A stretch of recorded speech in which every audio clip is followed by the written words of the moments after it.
오늘의 큐티 말씀은 디모데후서 3장 10절부터 17절입니다. 제목, 거짓 교훈에 대한 두 가지 대처 방안. 먼저 앞뒤 문맥을 살펴보겠습니다. 마지막 날이 가까워질수록 많은 고난이 교회에 닥칠 것입니다. 그리고 세상은 더 악해져 갈 것입니다.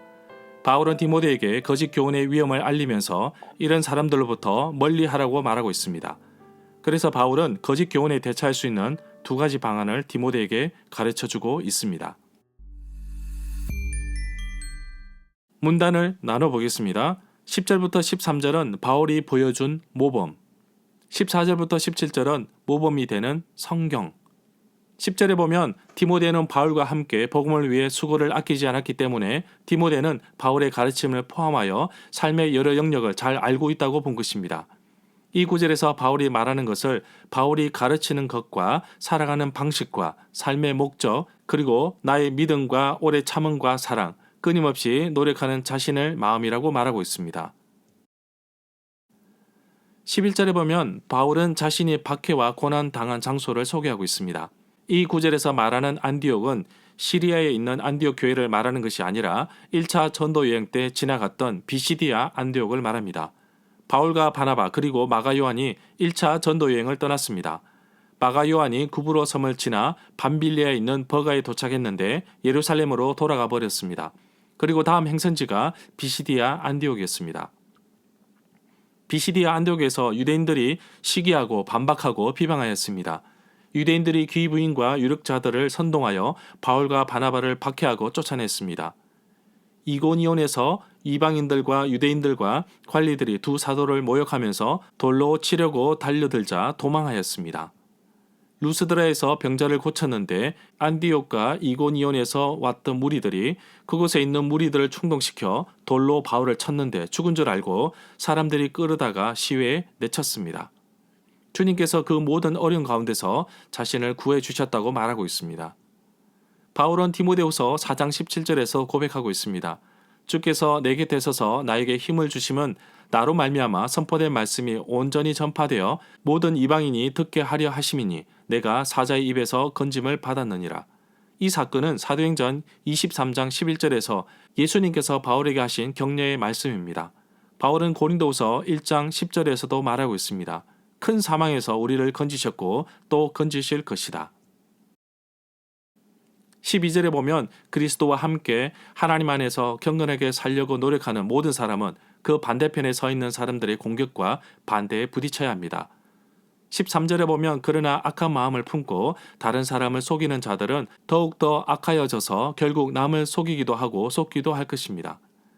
14절에 보면 바울은 디모데에게 지금까지 배워온 가르침을 계속 머물러라고 합니다. 이 가르침들이 진실이라는 것을 스스로 디모데가 알 것이라고 하였습니다. 15절에 보면 디모데는 어려서부터 성경 말씀을 알았습니다. 성경은 그리스도 예수 안에 있는 믿음으로 구원에 이르게 하는 지혜가 있다고 말합니다. 바울이 디모데를 보면서 거짓이 없는 믿음이 그 안에 있음을 생각하였다고 말하고 있습니다. 그 믿음은 디모데의 외할머니 로이스와 어머니 유니기로부터 받은 것입니다. 성경은 예수 그리스도에 대해서 말하고 있습니다. 여기서 말하는 성경은 구약 성경을 포함하고 있습니다. 디모데가 어려서부터 알았던 성경은 구약 성경입니다. 신약 성경이 쓰여지고 있었지만 성경이 인정되기까지 많은 시간이 걸렸습니다. 16절에 보면 하나님의 감동을 하나님의 영감이라고 말합니다. 하나님의 영으로 감동하여 기록한 성경입니다. 그렇기 때문에 신앙 안에서 가르치는데 전혀 부족하지 않습니다. 모든 성경 말씀은 하나님께서 감동을 주셔서 기록되었기 때문에 진리를 가르쳐주며 삶 가운데 무엇이 잘못되었는지 알게 해줍니다. 또한 그 잘못을 바르게 잡아주고 의롭게 사는 법을 가르쳐줍니다.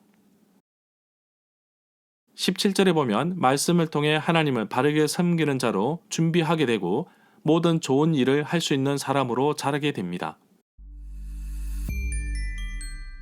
절마다 상세한 설명과 구절 해석, 핵심 내용과 중심 줄거리는 네이버 블로그에 올려져 있습니다. 내게 주시는 교훈입니다. 세상 속에서 살아가고 있기 때문에 세상의 공격과 유혹에 그리스도인들은 노출되어 있습니다. 하나님 말씀에 순종하며 바르게 살기 위해서는 성경을 날마다 읽고 묵상하고 되새기는 것이 얼마나 중요한지 깨닫습니다. 나의 삶이 성경과 멀어지고 있지는 않습니까? 후탁 성경이라는 말을 들어보셨습니까?